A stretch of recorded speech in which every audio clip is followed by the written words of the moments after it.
Paper, perhaps one of the hottest design tools right now for AI native designers, AI agentic workflows. And it allows you to design here in a canvas and port it to code, but also do the opposite. So it's a bi-directional complete workflow. I'm gonna show you how to use it, how to install it, and also this is a part of my 30-day AI native design series where you're challenged to take this design right here, which we worked on in the previous challenge, and use Paper to integrate and complete this section of the design. So before we get to that challenge and how you actually participate, let me show you how to actually install Paper. So here at paper.design, go to the docs section, and the first thing you want to do is download Paper desktop app. All right, just a simple, quick app. Then, are you using Cursor? Are you using Claude Code? Are you using Codex, Copilot, whatever? Me, I use Claude Code. Extremely easy to install. You just take this line right here after typing Claude and getting it running up in your terminal, paste it in, and it will install it. And you'll know it works if you type in this command, /MCP, and you'll see Paper right there. You can see pencil as well, which we'll cover here in the near term future. Okay, so this is the Paper app, okay? You have to have it open, and then you also obviously want to open Cursor, Claude Code, and have the MCP connected. So what is the next step? Well, you can actually use Paper in several different ways. You can start off a design in here by using the frame tool, creating your layout. They have a familiar area here, so if you already understand auto layout from Figma, you'll understand how to structure layouts from scratch here by hand if you want. We're not going to take that approach. We're going to basically ask Claude or whatever, if you're using Cursor or whatever, we're going to ask it to use Paper, the MCP server, and design a layout for us. And then we're gonna elevate the design and make custom changes to it here in Paper and then port it back. So now we have to go ahead and ask it to create a layout for some type of fictional business. Now, before I do that, I wanted to do a quick experiment at coolers.co. This has been around forever, but if you click on Start the Generator and then you hit the space bar, you can come up with different themes, or rather the app does itself. And then you can customize the colors if you want yourself. So for me, I'm just gonna go ahead and keep on, okay, this looks interesting. This is like a lighter color scheme. It's kind of it's colorful, etc. What I'm gonna do is just print screen, and it has the color codes at the bottom, which we can paste in to Claude Code or whatever you're using as context. And we're gonna ask it just to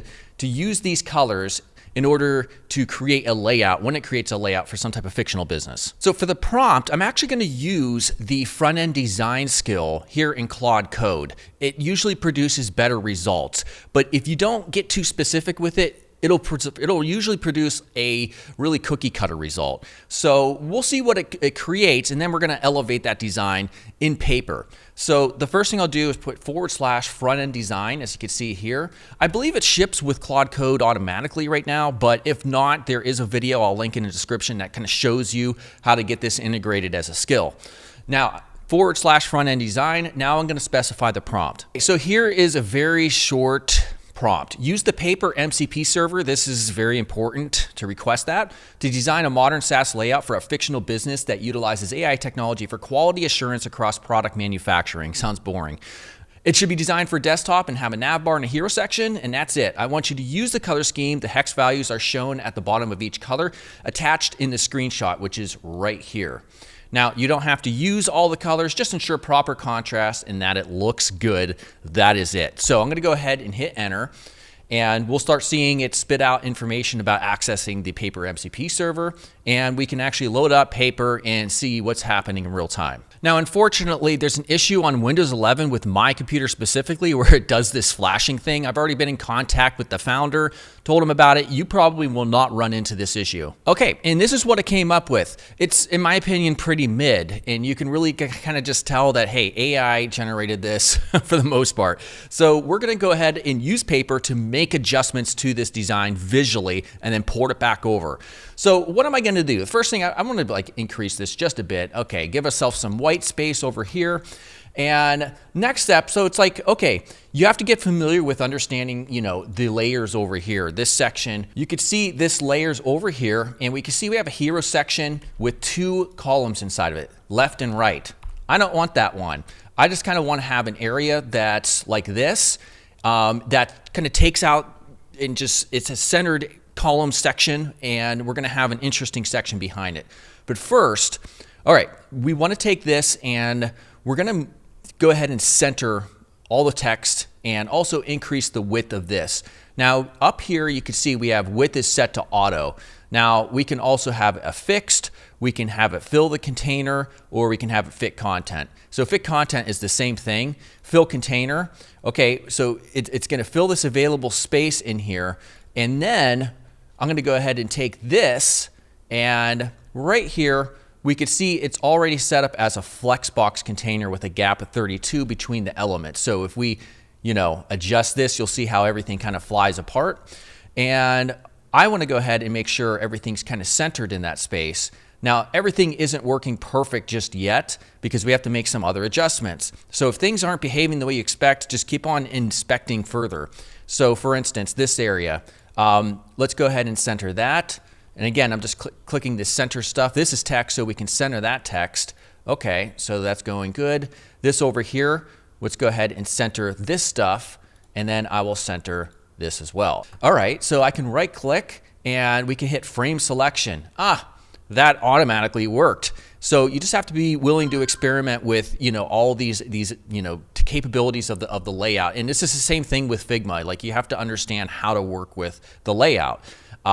Because this is trying to be a representation of the actual browser in the canvas. So it can be a little bit tricky moving things around and you're not sure how they all work. So just spend time with that. Next, I'm going to go ahead and take a screenshot of this just to integrate some of these colors in a way that I think might be better than whatever it integrated. Because notice it did take some of the colors, but not all of them. Not to say that we necessarily need to.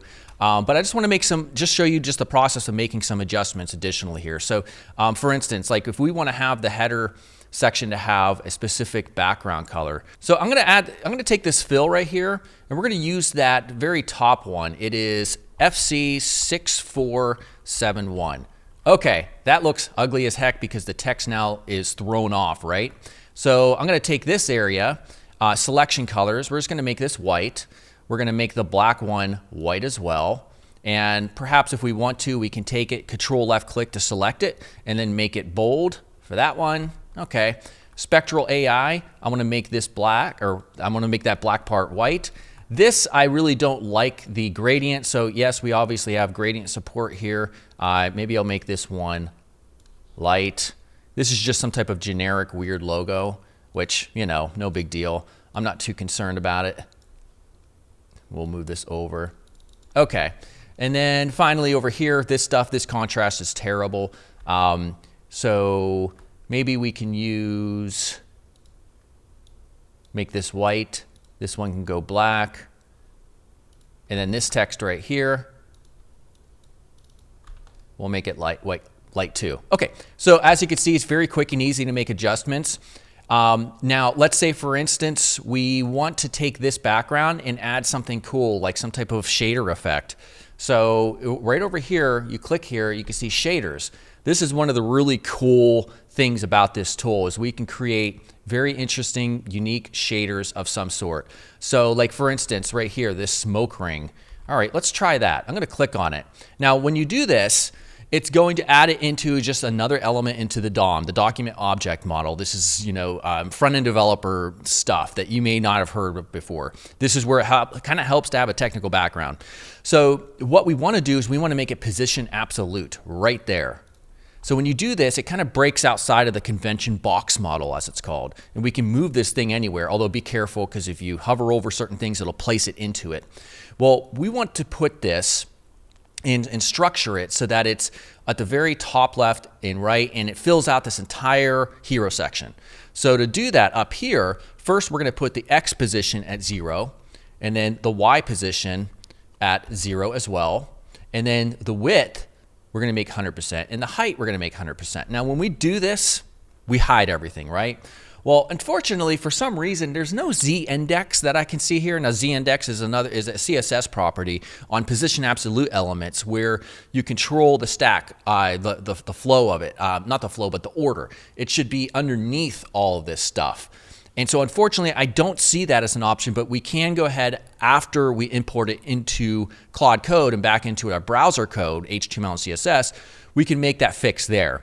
But for now, we can actually still see this if we make the adjustments right here to the parameters. So all the shaders have their individual parameters that they can be affected right over here. So you can change the speed and all this other stuff.